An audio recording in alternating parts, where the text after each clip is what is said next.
So, good day, sir. Here's my 30% progress in final laboratory in UAD. So, dito, sir, is ito yung landing page ng user. So, dito, sir, gumamit po ako ng switch user to admin. So, after ng sign up, mapupunta yung user sa pag-create ng account. So, magsa-sign up siya dyan. Then, after nun is mapupunta siya sa sign in. So, dito is makikita nyo, sir, is gumamit po ako ng check button. Then, after ng sign in, pupunta siya sa shop. Then, buy now, add to cart. Then, search. So, ganito po siya nag-work.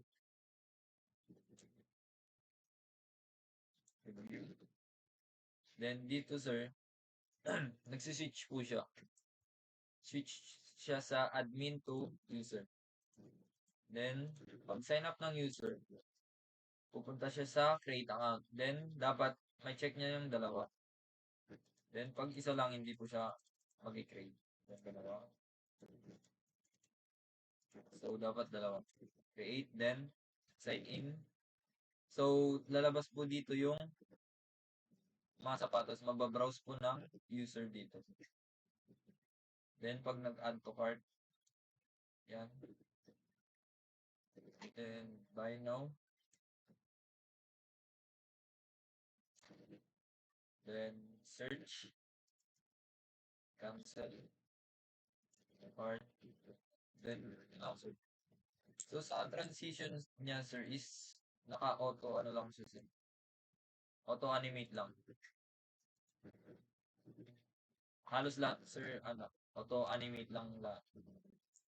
Then, sa admin naman, sir, is di pa siya totally tapos.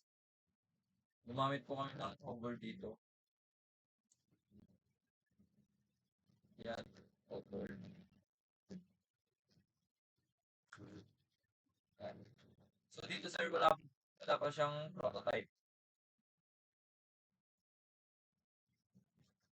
Yan, sir.